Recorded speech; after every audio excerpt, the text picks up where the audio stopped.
ओम नमो भगवते वासुदेवाय नमः। स्वागत है आपका सनातन ज्ञान और संस्कार चैनल पे। पुरुषोत्तम मास महात्म्य के सभी अध्यायों का श्रवण करने के लिए आपका बहुत बहुत धन्यवाद। जिन्होंने इन अध्यायों का श्रवण नहीं किया है वे हमारे चैनल पर जाकर इन अध्यायों का अवश्य श्रवण करें। आज सुनते हैं अगला अध्याय। नारद जी बोले, हे महाभाग, हे तपोनिधि। इस प्रकार अधिमास के वचनों को सुनकर हरि के चरणों के आगे पड़े हुए अधिमास ने क्या कहा? श्री नारायण बोले, हे पाप रहित हे नारद, जो हरि ने मलमास के प्रति कहा वह हम कहते हैं, सुनो। हे मुनि श्रेष्ठ, आप जो सत्कथा हमसे पूछते हैं आप धन्य हैं। श्री कृष्ण बोले, हे अर्जुन, वैकुंठ का वृतांत हम तुम्हारे सम्मुख कहते हैं, सुनो। मलमास के मूर्छित हो जाने पर हरि के नेत्र से संकेत पाए हुए गरुड़ मूर्छित मलमास को पंख से हवा करने लगे। हवा लगने पर अधिमास उठकर फिर बोला, हे विभो, यह मुझको नहीं रुचता है।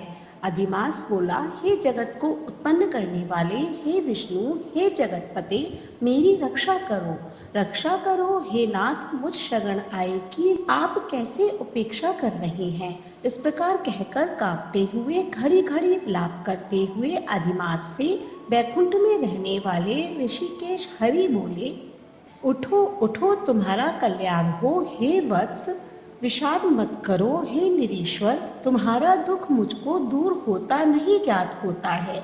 ऐसा कहकर प्रभु मन में सोचकर क्षण भर में उपाय निश्चय करके पुनः अधिमास से श्री विष्णु बोले, हे वत्स, योगियों को भी जो दुर्लभ गौलोक है वहाँ मेरे साथ चलो, जहाँ भगवान श्री कृष्ण पुरुषोत्तम ईश्वर रहते हैं। गोपियों के समुदाय के मध्य में स्थित दो भुजा वाले मुरली को धारण किए हुए नवीन मेघ के समान श्याम लाल कमल के सदृश नेत्र वाले, शरद पूर्णिमा के चंद्रमा के समान अत्यंत सुंदर मुख वाले, करोड़ों कामदेव की लावण्य की मनोहर लीला के धाम, पीतांबर धारण किए हुए, माला पहने वनमाला से विभूषित, उत्तम रत्न धारण करे हुए, प्रेम के भूषण, भक्तों के ऊपर दया करने वाले, चंदन चर्चित सर्वांग, कस्तूरी और केसर से युक्त वक्ष स्थल में श्री वत्स चिन्ह से शोभित, कौस्तुभ मणि से विराजित, श्रेष्ठ से श्रेष्ठ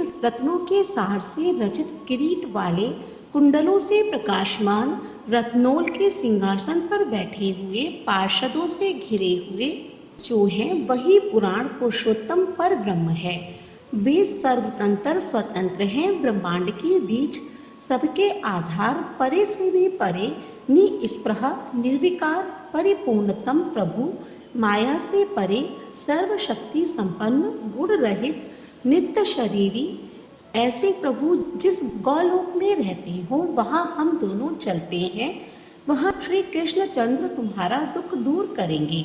श्री नारायण बोले, ऐसा कहकर अधिमास का हाथ पकड़कर हरि गौलोक को गए।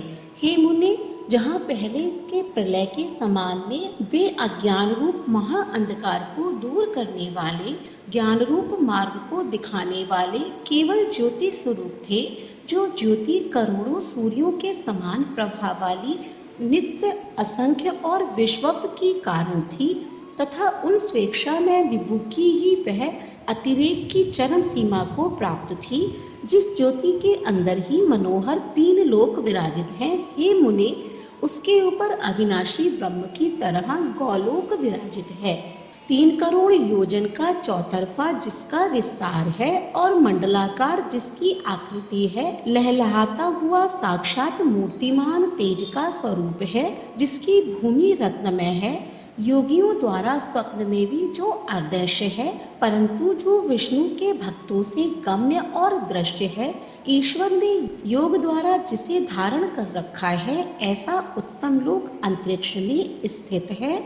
आदि व्याधि बुढ़ापा मृत्यु शोक भय आदि से रहित है, श्रेष्ठ रत्नों से भूषित, असंख्य मकानों से सुशोभित है। उस गौलोक के नीचे 50 करोड़ योजन के विस्तार के भीतर दाहिने वैकुंठ और बाएं उसी के समान मनोहर शिवलोक स्थित है। 1 करोड़ योजन विस्तार के मंडल का वैकुंठ शोभित है। वहाँ सुंदर पीतांबरधारी वैष्णव रहते हैं। उस बैकुंठ के रहने वाले शंख चक्र गदा पद धारण किए हुए लक्ष्मी के सहित चतुर्भुज हैं। उस बैकुंठ में रहने वाली स्त्रियां बजते हुए नुपुर और करधनी धारण की हैं। सब लक्ष्मी के समान रूपवती हैं। गौलोक के बाईं तरफ जो शिवलोक है उसका करोड़ योजन विस्तार है और वह प्रलय शून्य है। सृष्टि में पार्षदों से युक्त रहता है। बड़े भाग्यवान शंकर के गण जहाँ निवास करते हैं। शिवलोक में रहने वाले सब लोग सर्वांग भस्म धारण किए नाग का यज्ञोपवीत पहने रहते हैं। अर्धचंद्र जिनके मस्तक में शोभित है, त्रिशूल और पटिशधारी सब गंगा को धारण किए वीर हैं और सबके सब शंकर के समान जयशाली हैं। गौलोक के अंदर अति सुंदर एक ज्योति है। वह ज्योति परम आनंद को देने वाली और बराबर परमानंद का कारण है। योगी लोग बराबर योग द्वारा ज्ञान चक्षु से आनंद जनक निराकार और पर से भी पर उसी ज्योति का ध्यान करते हैं। उस ज्योति के अंदर अत्यंत सुंदर एक रूप है जो कि नील कमल के पत्तों के समान श्याम, लाल कमल के समान नेत्र वाले, करोड़ों शरद पूर्णिमा के चंद्र के समान शोभायमान मुख वाले, करोड़ों कामदेव के समान सौंदर्य की लीला का सुंदर धाम दो भुजा वाले, मुरली हाथ में लिए, मंद हास्य युक्त पीतांबर धारण किए, श्री वत्स चिन्ह से शोभित वक्ष स्थल वाले, कौस्तुभ मणि से सुशोभित, करोड़ों उत्तम रत्नों से जटित चमचमाते किरीट और कुंडलों को धारण किए, रत्नों के सिंहासन पर विराजमान, वनमाला से सुशोभित वही श्री कृष्ण नाम वाले पूर्ण परब्रह्म है।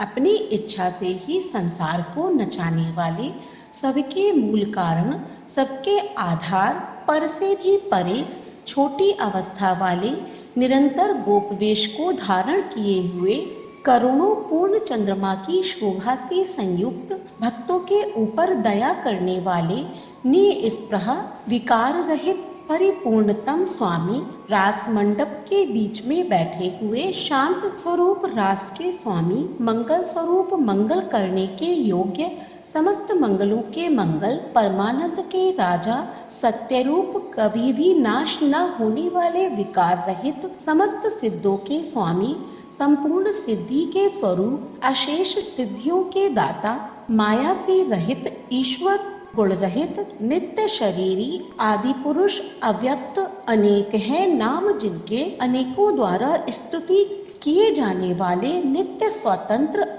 अद्वितीय शांत स्वरूप, भक्तों को शांति देने में परायण, ऐसे परमात्मा के स्वरूप को शांति प्रिय, शांत और शांति परायण जो विष्णु भक्त हैं वे ध्यान करते हैं। इस प्रकार के स्वरूप वाले भगवान कहे जाने वाले वही एक आनंद कंद श्री कृष्णचंद्र हैं। श्री कृष्णचंद्र हैं।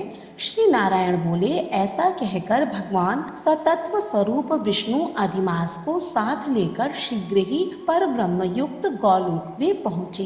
सूत जी बोले, ऐसा कहकर सत्क्रिया को ग्रहण किए हुए नारायण मुनि के चुप हो जाने पर आनंद सागर पुरुषोत्तम से विविध प्रकार की नई कथाओं को सुनने की इच्छा रखने वाले नारद मुनि उत्कंठा पूर्वक बोले, इति श्री ब्रह्म नारदीय पुरुषोत्तम मास महात्म्य पंचो अध्याय हरि शरणम।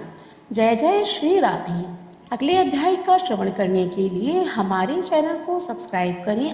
आज की वीडियो पसंद आई हो तो कमेंट बॉक्स में ओम नमो भगवते वासुदेवाय नमः अवश्य लिखें। धन्यवाद।